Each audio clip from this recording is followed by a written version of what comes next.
یا اللہ کہنا یہ اللہ کی صفت ہے۔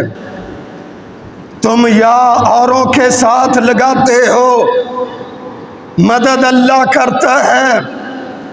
تم انبیاء سے مدد مانگتے ہو، مدد اللہ کرتا ہے۔ تم صحابہ سے مدد مانگتے ہو، مدد اللہ کرتا ہے۔ تم امتی عبد القادر جیلانی رحمت اللہ علیہ سے مدد مانگتے ہو، اللہ نے قرآن حکیم کے اندر سمجھا دیا ہے جتنی بھی شرک کی غلطیاں ہو گئی، جتنی بھی کفر کی غلطیاں ہو گئی، اللہ سے معافیاں مانگ لو۔ غفارا، اللہ پاک معاف کرنے والا ہے، اللہ پاک معاف کرنے والا ہے۔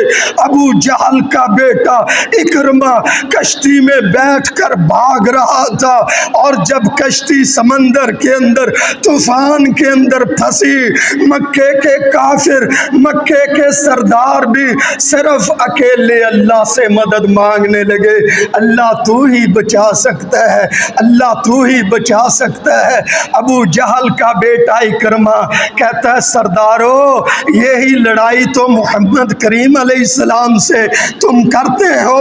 محمد کریم علیہ السلام یہی فرماتے ہیں کہ مدد صرف اللہ کرتا ہے، اب تم کشتی میں بیٹھ کر ایک اللہ سے مدد مانگ رہے ہو۔ سارے مکے کے سردار کہنے لگے اکرمہ تو نہیں جانتا، جب طوفانوں میں کشتیاں پھنس جاتی ہیں پھر اللہ کے سوا کوئی نہیں نکال سکتا۔